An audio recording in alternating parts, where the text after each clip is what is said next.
Caros amigos telespectadores, graça e paz a todos vocês, em o nome de Deus o Pai e de seu Filho Jesus. Nós estamos iniciando hoje o estudo do Catecismo.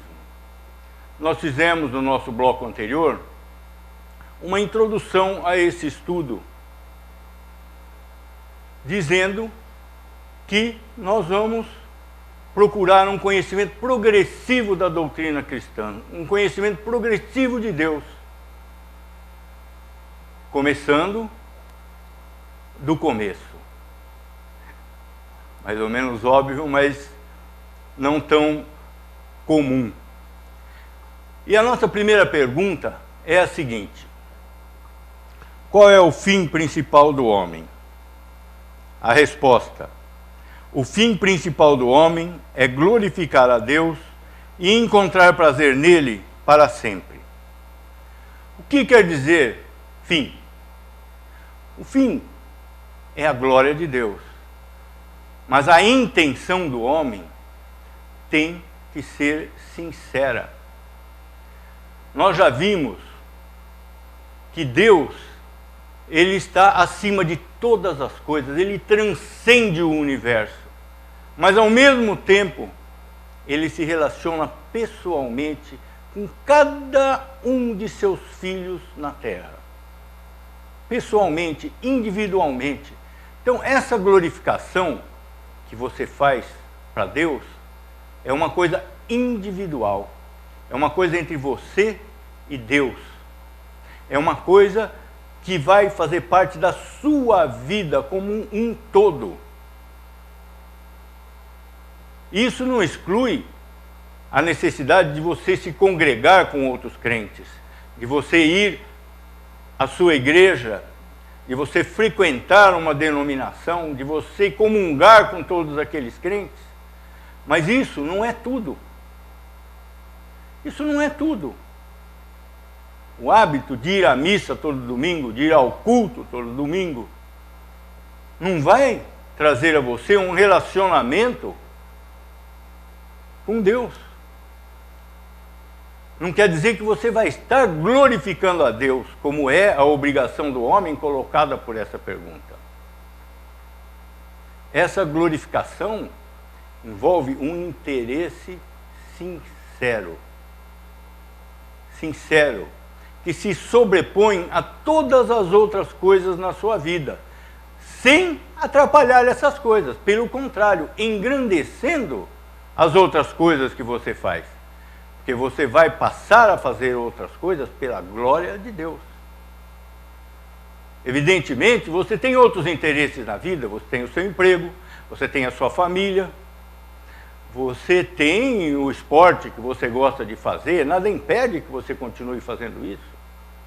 Você se reúne com seus amigos. Todas as coisas você vai continuar fazendo, educando seus filhos, mas sempre pensando na glória de Deus em primeiro lugar.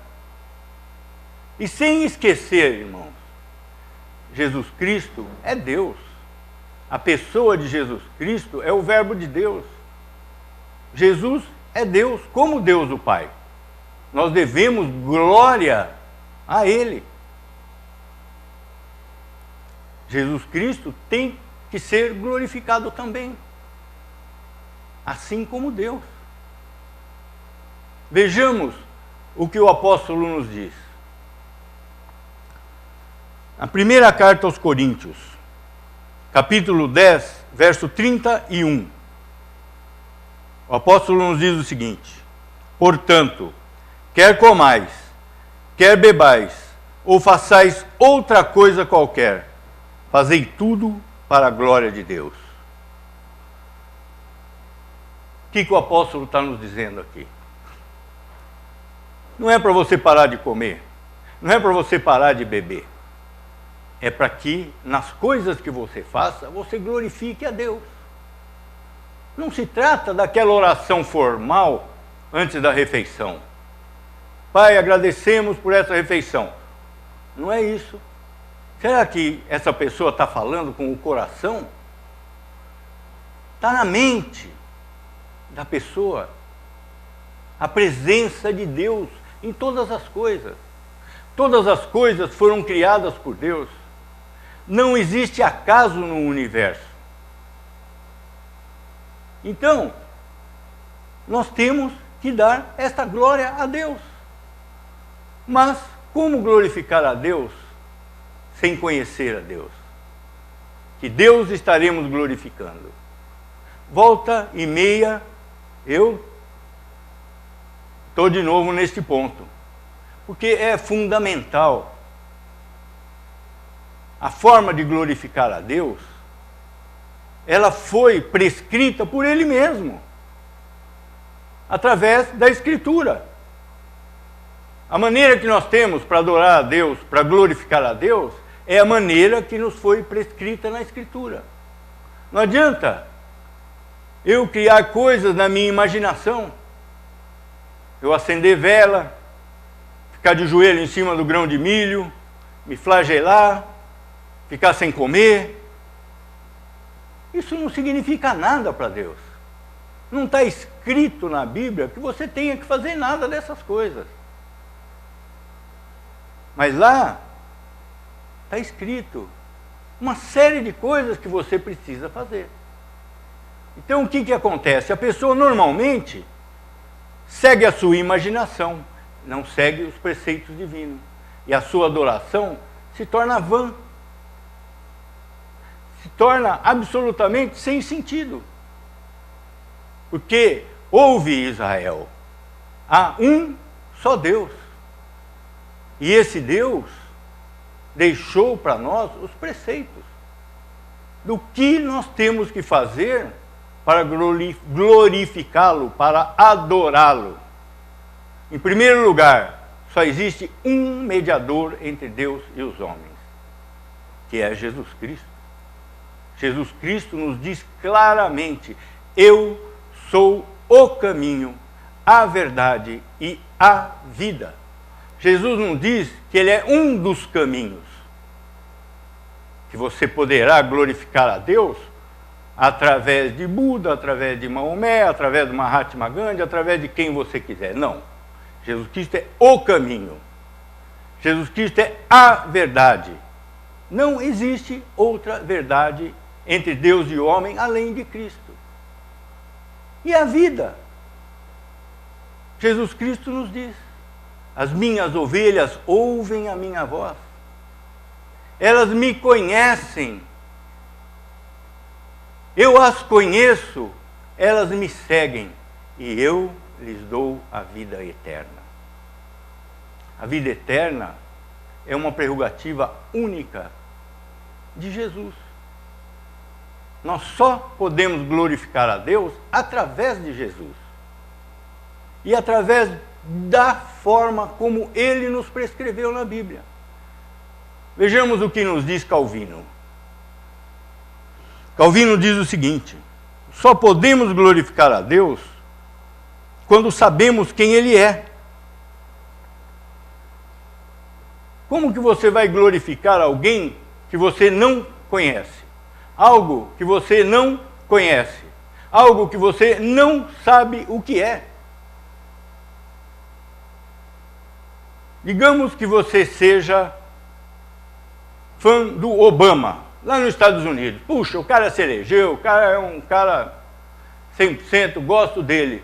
Mas que possibilidade de relacionamento você tem com ele? Qual é a possibilidade do seu relacionamento? Você conhece ele por revistas, pela televisão? Que relacionamento é possível entre vocês? Nenhum. Por que que então, com relação a Deus, o homem acha que pode ter uma intimidade com Deus sem conhecer a Deus? A amizade parte de um conhecimento. O amor parte de um conhecimento. Um casal que se conhece e resolve se casar, antes disso, eles desenvolveram todo um relacionamento, todo um conhecimento mútuo que é necessário para solidificar uma união. Se isso é válido entre os homens, Por que que deixou de ser válido com relação a Deus? Como que eu posso ter um relacionamento com Deus sem conhecer a Deus? Vejamos o que nos diz outro dos grandes pais da igreja, no meu entender, o maior deles, Agostinho. Agostinho, em suas confissões, ele nos diz o seguinte: Senhor, devo primeiro conhecê-lo ou primeiro adorá-lo? Pois se não o conhecermos, facilmente incorremos no erro de adorar a outrem. Adorar a outro Deus. Essa é uma situação trágica. E a boa vontade não vai salvar ninguém. O que está pavimentado de boas vontades é o caminho do inferno. Se você adora outro Deus, você está negando ao Deus da Bíblia. Um Deus cioso. Um Deus que não dá a outrem a sua honra. Então nós temos que ser extremamente cuidadosos nesse aspecto. Existe coisa mais constrangedora do que você trocar o nome de uma pessoa? Você não vê uma pessoa há tempos. De repente aquela pessoa aparece na sua frente e fala: Oi, Antônio, como vai? Ele olha para o seu rosto assim, com aquele olhar de censura violenta. Não, eu sou o Carlos. Olha a vergonha. E por que que com Deus nós nos permitimos esse desfrute, esse desplante? Tanto faz. Não é um descaso que nós temos perante Deus? Nós temos que louvar o Deus da Escritura. Nós temos que louvar a Cristo do Evangelho. Vejamos o que nos diz a Escritura novamente. No livro de Isaías, capítulo 42, verso 8, o que está escrito? Eu sou o Senhor, este é o meu nome. A minha glória, pois, não darei a outrem, nem a minha honra às imagens de escultura. Então, a glorificação de Deus demanda o conhecimento de Deus. Senão você vai estar adorando a outro Deus. E esse conhecimento vem por intermédio da Escritura.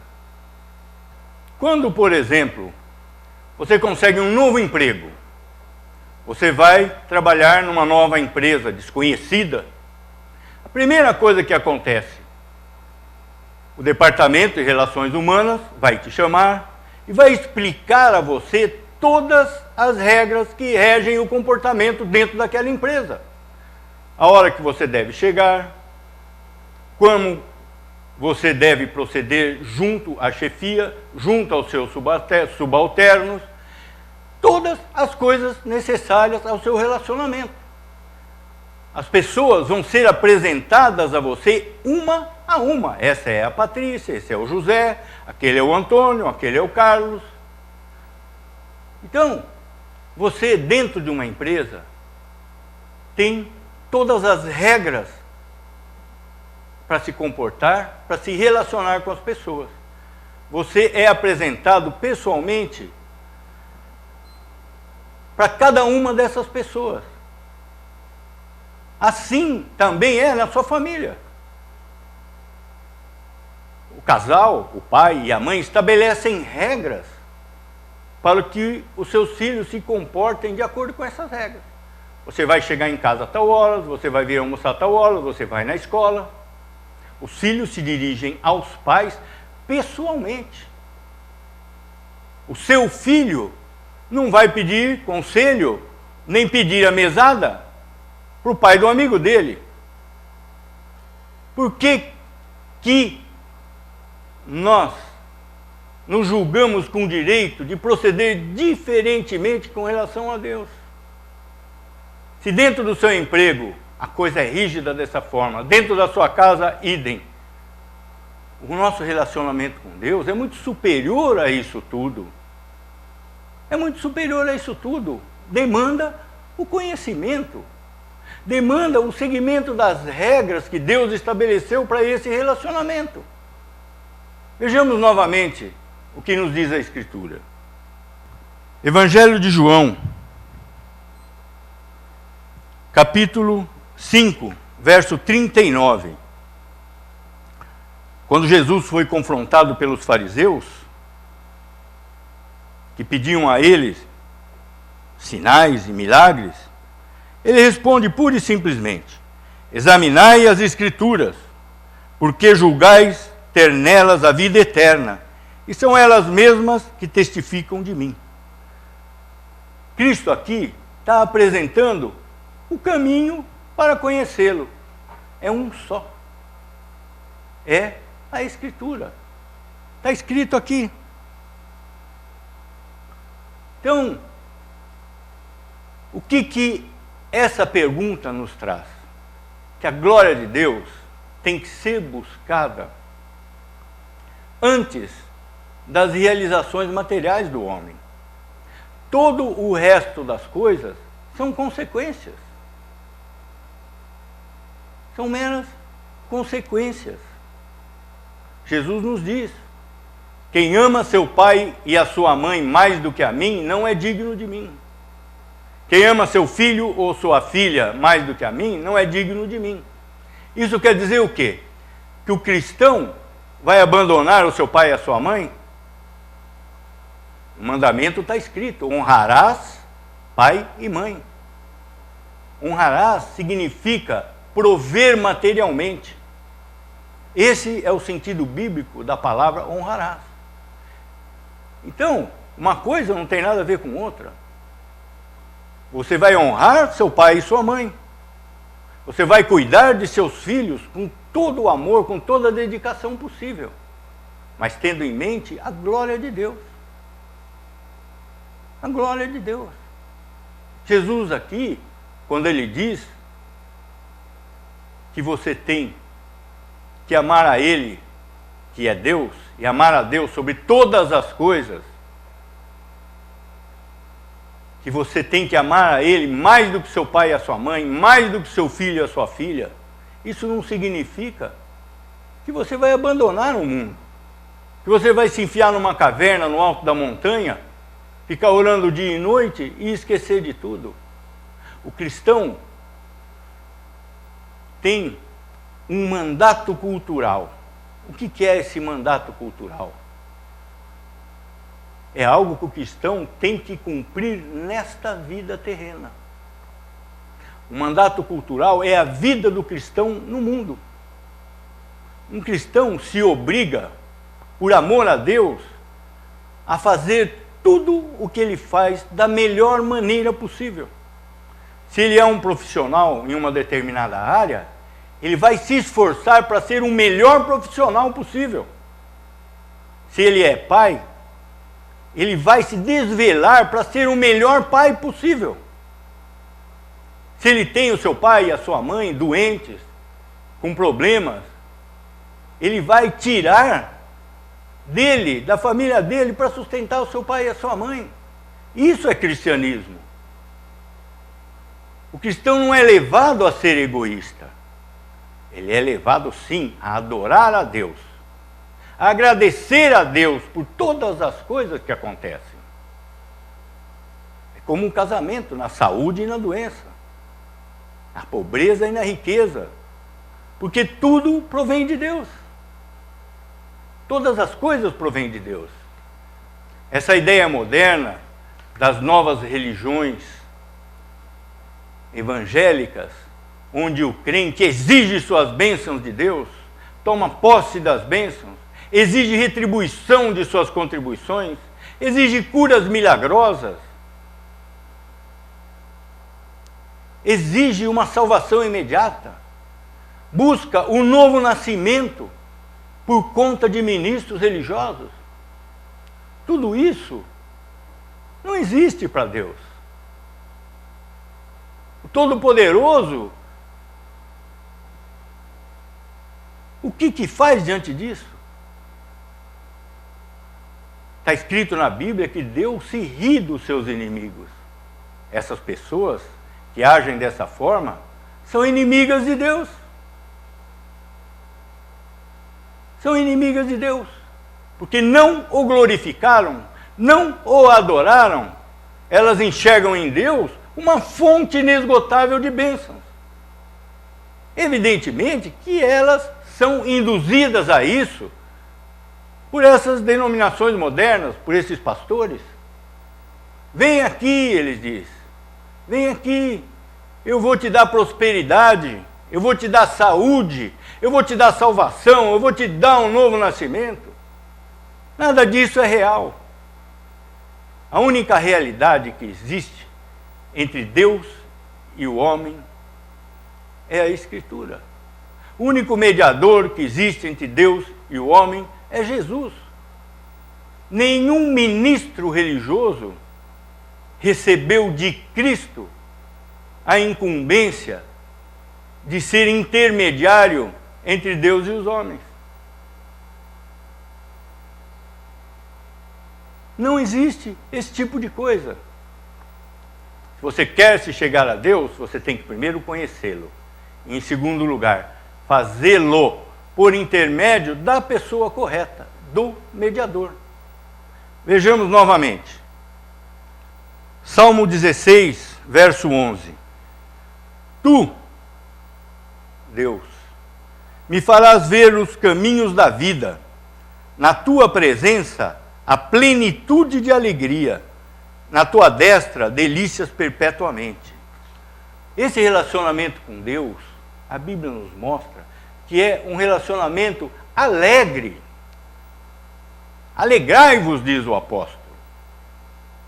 Não é um relacionamento de desespero, não é um relacionamento de tristeza.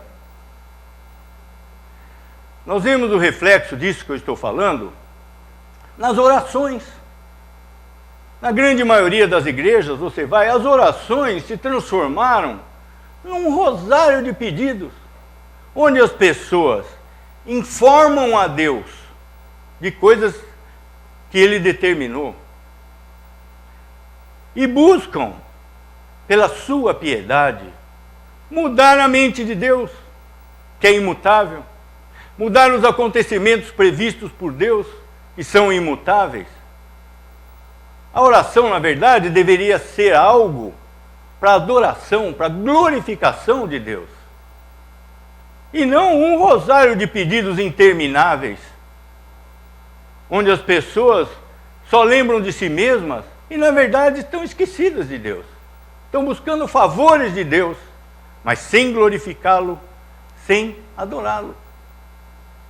Vejamos mais uma vez o que a Bíblia nos diz a esse respeito. Salmo 80, verso 4.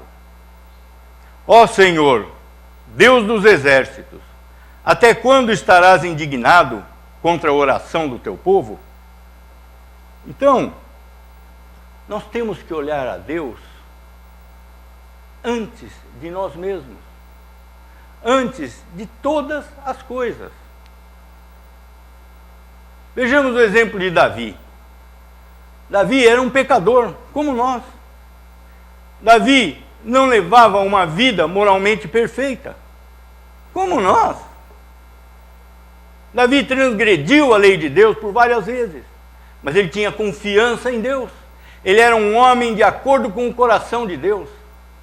Davi amava Deus a tal ponto que ele desejava morrer para ver a face de Deus.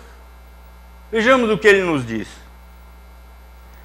Salmo 42, versos 1 e 2. Como suspira a corça pelas correntes das águas, assim por ti, ó Deus, suspira a minha alma. A minha alma tem sede de Deus, do Deus vivo.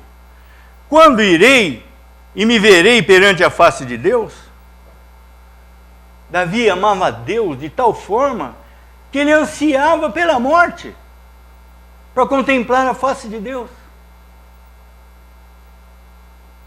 Será que algum dia nós vamos ter esse amor dentro do nosso coração? Só Deus sabe. Então, irmãos, vamos terminar por aqui. e oremos.